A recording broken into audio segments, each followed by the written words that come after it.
Ritupriya production क्षुद्र चलचित्र कालीर आशा महिंद्रा किसान चलचित्र महोत्सव में श्रेष्ठ 3टी फिल्म मध्य स्थान पाई। यह महोत्सव महिंद्रा ग्रुप द्वारा आयोजित होता। एथिरे सारा देशरू विभिन्न भाषार 600 फिल्म प्रदर्शित होता।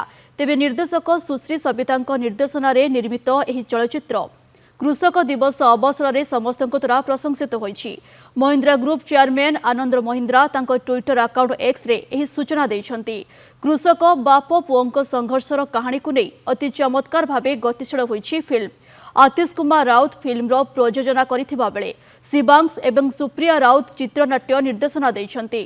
अभिनेता शिवांश एवं शक्ति बराळांको जीवंत अभिनय दर्शकों को बेस प्रभावित करिथिबा कहिसन्ति महिंद्रा ग्रुपर चेयरमैन आनंद महिंद्रा। आज आम समस्त खुशी दिन टे कहीं 2025 किसान फिल्म फेस्टिवल रे आम क्षुद्र चलचित्र कालीर आशा जार कि निर्देशना देते सुश्री सविता एंड प्रयोजक थे आतिश कुमार राउत सर से अभिनय मु आउ शक्ति भाई करते सेटा बेस्ट टॉप 3 रे सिलेक्ट हो जाए जहाँ कि निजे पोस्ट कर महिंद्रा को फाउंडर आनंद महिंद्रा सर निजर x handle Mahindra tractor YouTube official channel रे आम फिल्म टी अवेलेबल अच्छी आपन जाइके देखि परिबे।